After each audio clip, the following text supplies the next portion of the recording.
የዚህ ብስክሌት ዕጣ ፈንታዋ የተቀየረው በ2003 በአንዲት ቀን ነው።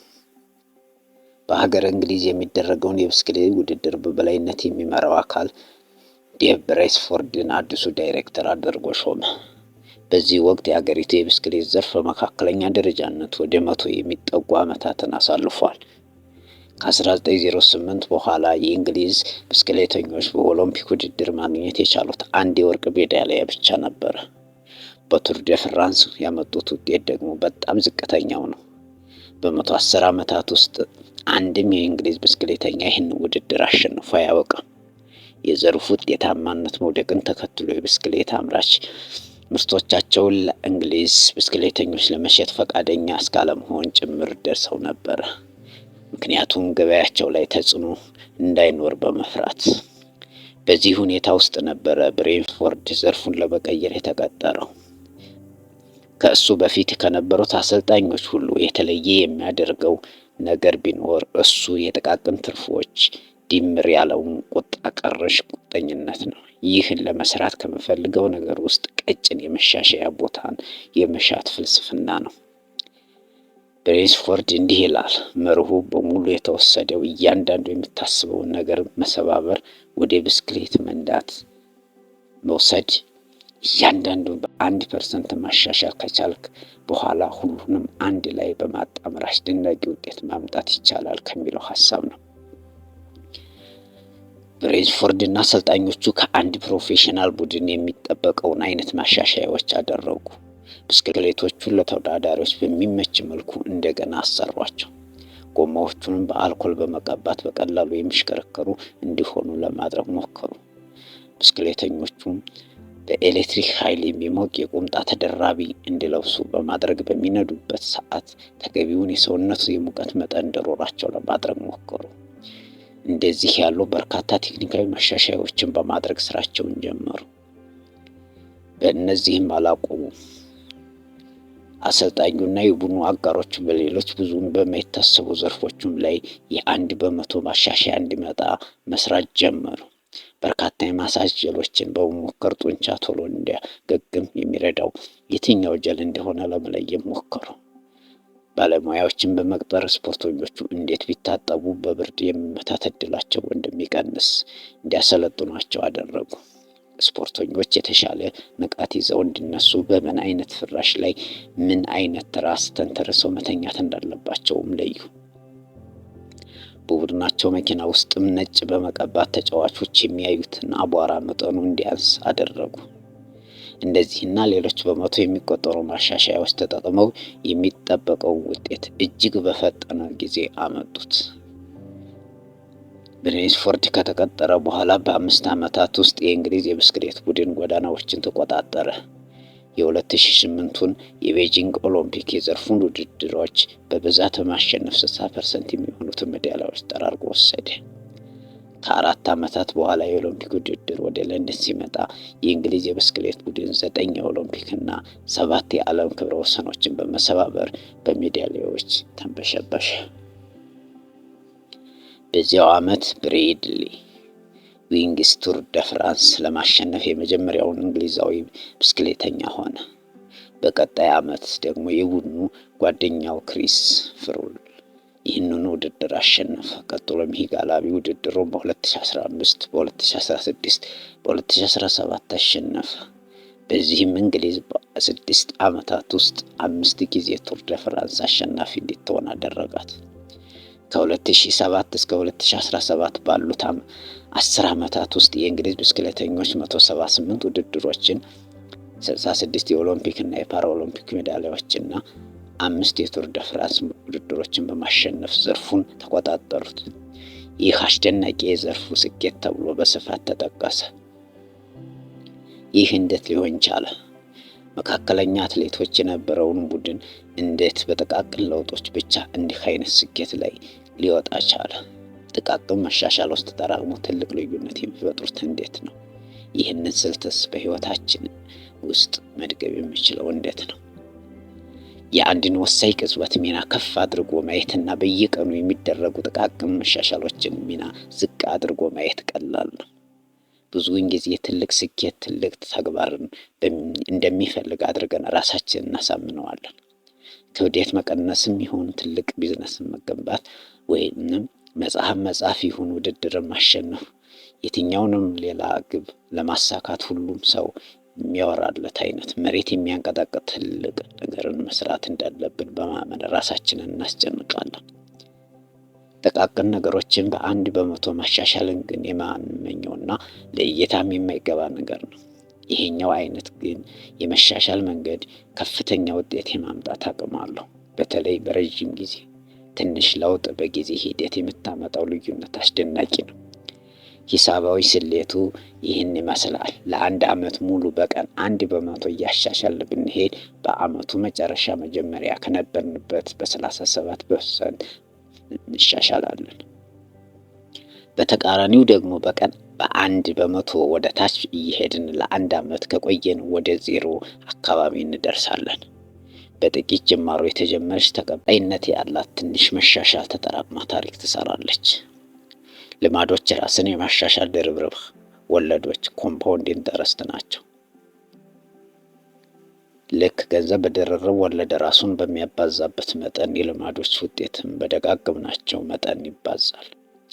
በየቀኑ ተነጥለው ሲታዩ የሚፈጥሩት ለውጥ በጣም ጥቂት መስሎ ቢታየንም በወራት ወይም በዓመታት ቆይታ የሚመጡት ለውጥ ግን አስደናቂ ነው። የመልካም ልማዶች ጠቀሜታዎችና የመጥፎ ልማዶች ጉዳቶች ግልጽ ብለው የሚታዩት ከ5 ወይም ከ10 ዓመታት በኋላ ወደ ኋላ ዞር ብለን ስንመለከታቸው መሆኑን ልብ ይለዋል። ይህንን ነገር በየቀኑ ህይወታችንን አንጥረን ለማየት ከባድ ነገር ሊሆን ይችላል። በዚህ የተነሳ እነዚህን አይነት ለውጦች መተውና መናቅ ይቀናናል። ዛሬ ላይ ጥቂት ገንዘብ መቆጠብ ብትችል አሁኑንም ሚሊየነር አትሆንም። ለ3 ተከታታይ ቀን ጂም ብትሰራ በአካል ቅርጽህ ላይ ምንም ለውጥ አይታይም። ዛሬ ምሽት ፈረንሳይኛ ቋንቋን ለ3 ሰዓታት ብታጠና የቋንቋ ተናጋሪ አትሆንም። ጥቃቅን ለውጦችን ለማምጣት እንሞክራለን። የለውጡን ውጤት ቶሎ ማየት ስለማንችል ግን ወደ ቀደመ ነገራችን እንመለሳለን።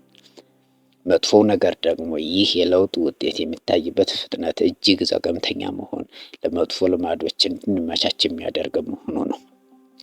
ዛሬ ምሽት በሰዎችን ተወት አድርገህ ስራ ላይ ብታሳልፍ ይረዱሃል።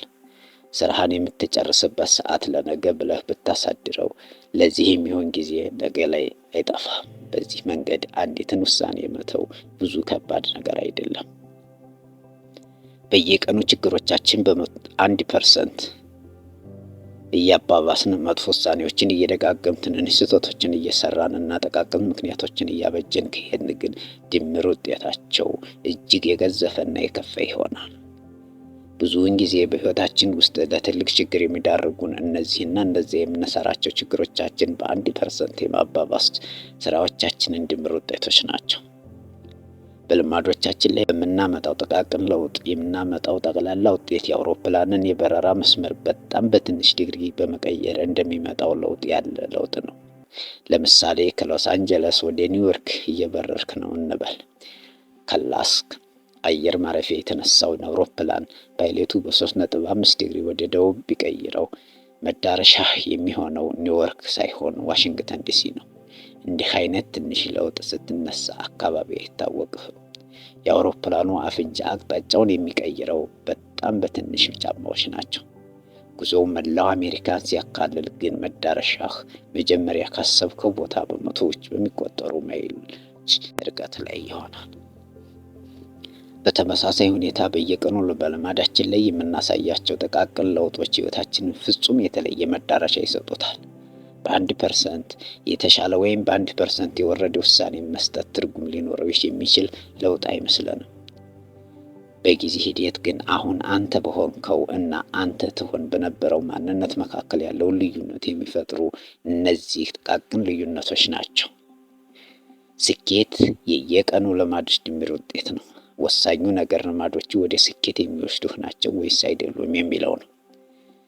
ስለዚህ አብዝተህ መጨነቅ ያለብህ ዛሬ ላይ ስላመጣኸው ውጤት ሳይሆን የዛሬው ጉዞህ አቅጣጫ ላይ ነው። የወጪ አወጣጥ ልማድህ ካልተቀየረ ጥሩ ነገር አትጠብቅ። በተቃራኒው ዛሬ ላይ ድሃ ትሆንም ሽርፍራፊ ሳንቲሞችን የምትቆጥብ ከሆነ ወደ ፋይናንስ ነፃነት የሚወስደው መንገድ ላይ ነህ። ከምታስበው በላይ በዝግታ ብትጓዝ ውጤቶችህ የልማዶችህ ቀሪ መለኪያዎች ናቸው። ያለህ ገንዘብ የፋይናንስ አጠቃቀምህ ውጤት ነው።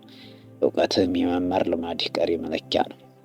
በህይወትህ ውስጥ ያሉት ምስቅልቅሎችም ነገሮችን የማጽዳት ልማዶችህ ድምር ውጤቶች ነው። የምታገኘው የምትደጋግመውን ነው። የህይወትህን መዳረሻ ለመገመት ከፈለክ ማድረግ ያለብህ ነገር ቢኖር የምታገኛቸውንና የምታጣቸውን ጥቃቅን ለውጦች ተከትለህ ማየትን። ይህ የለውጥ መስመር በ20 በ30 ዓመታት የት እንደሚያደርስህ መረዳት ነው። የወር ወጪ ከገቢህ ያነሰ ነው።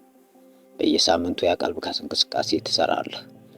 በየቀኑ አዳዲስ ነገሮችን ታውቃለህ። መጽሐፍ በጥቂቱም ቢሆን ታነባለህ። የወደፊት ህይወትህ ሙሉ በሙሉ የሚወሰነው እንደዚህ ያሉ ጥቃቅን የጦር ግንባሮች ናቸው። ጊዜ በውድቀትና በስኬት መካከል ያለውን ልዩነት ያሰላል። ጊዜ የሚያደርገው ነገር ቢኖር የምትሰጠውን ነገር ማባዛት ነው። ጥሩ ልማዶች ጊዜን አጋርህ ሲያደርጉ፣ መጥፎ ልማዶች ግን ጠላትህ ያደርጉታል። ልማዶች በሁለት በኩል የተሳሉ ሰይፎች ናቸው። መልካም ልማዶች ሊስሉህና ሊያሳድጉህ የሚችሉትን ያህል መጥፎ ልማዶች ደግሞ ቆራርጠው ሊጥሉህ የሚችሉበት እድል በዚያው መጠን ነው። ለምሳሌ ቤትህ ውስጥ በጠረጴዛ ላይ አንድ የበረዶ ቁራጭ አስቀምጠሃል እንበል። ክፍልህ በጣም ቀዝቃዛ ነው። ትንፋሽህም እንኳን ከአፍህ ሲወጣ ደመና መስሎ ይታይሃል። የሙቀት መጠኑ 25 ዲግሪ ነው። ከዚያ ጀምሮ ቀስ በቀስ ክፍልህ መሞቅ ጀመረች። 26 ዲግሪ፣ 27 ዲግሪ፣ 28 ዲግሪ። ፊት ለፊት የተቀመጠው የበረዶ ቁራጭ እስካሁን ምንም አልሆነም። 29 ዲግሪ፣ 30 ዲግሪ፣ 31 ዲግሪ። እስካሁን ምንም አልተፈጠረም። ከዚያ 32ኛው ዲግሪ አሁን በረዶው መቅለጥ ጀመረ። አስቀድሞ ከነበረው ሙቀት ብዙም የጨመረ የማይመስለው የ1 ዲግሪ የሙቀት መጨመር ትልቅ ለውጥ አመጣች። ብዙውን ጊዜ ሁኔታ ቀያሪ ቅጽበት ቀደም ብለው የተሰሩ የብዙ ተግባራት ድምር ውጤቶች ናቸው። እነዚህ ተደራራቢ ቅድመ ተግባራት ዋናውን ለውጥ ለማምጣት የሚያስፈልገውን አቅም ይገነባሉ። ይህ ሁኔታ በሁሉም ቦታዎች የሚታይ ነገር ነው። ካንሰር የህይወት ዘመኑን 80% የሚያሳልፈው የማይታይ ሆኖ ነው። ከዚያ የሰውነትን አካል የሚቆጣጠረው ግን በወራት ውስጥ ነው። ሸምበቆ መሬት ለመሬት ስሮቹን በሚዘረጋባቸው 5 ዓመታት ውስጥ ብዙም አይታይም። ከዚያ ነው በ6 ሳምንታት ውስጥ በአየር ላይ እስከ 90 ጫማ ድረስ ማደግ የሚችለው። በተመሳሳይ ሁኔታ ልማዶችም የሆነ ወሳኝ ምዕራፍን አልፈን አዲስ ሁኔታ ውስጥ ገብተን እስክንገኝ ድረስ ምንም ለውጥ የሚፈጥሩ አይመስሉንም። በየትኛውም ሁኔታ መጀመሪያና መካከለኛ ዘመን ውስጥ ብዙውን ጊዜ መከፋት ሸለቆ ይኖራል። ለውጥ ለማምጣት ስትነሳ የእድገት ደረጃዎችህን በማይቆራረጥና ወጥ በሆነ መልኩ ማየት እንደምትችል ታስባለህ፣ ግን አይታይም። በመጀመሪያዎቹ ቀናት፣ ሳምንታትና ምናልባትም ወራት አካባቢ ለውጥ የማይመጣ መስሎ መታየቱ በጣም የሚያበሳጭ ነው። የትም የምትሄድ መስሎ አይሰማህም። ይህ የየትኛውም የድርርቦሽ ድል መገለጫ ነው። ሁልጊዜ ትላልቅ ውጤቶች የሚመጡት ዘግይተው ነው። ዘላቂነት ያላቸው ልማዶች መገንባት ከባድ ከሚያደርጉት መሰረታዊ ምክንያቶች መካከል አንደኛው ነው። ሰዎች ትንሽ ለውጦችን ለማምጣት ይሞክሩና ውጤቱ ግን አይታይ ይላቸዋል። ከዚህ ለማቆም ይወሰናሉ። ለአንድ ወር ያህል በየቀኑ ሮጥኩ እና ለምንድን ነው ሰውነቴ ላይ ለውጥ ያላየሁት ብለህ ልታስብ ትችላለህ። እንዲህ አይነት አስተሳሰብ አንድ ጊዜ ከተቆጣጠረህ ጥሩ ልማዶችን እየተውክ ለመሄድ ትመቻቻለህ። ትርጉም ያለው ለውጥ ለማሳየት ግን ልማዶችን ለረዥም ጊዜ ማየትና ጉብታውን ለማለፍ የሚያስችላቸው አቅም ማጠራቀም አለባቸው።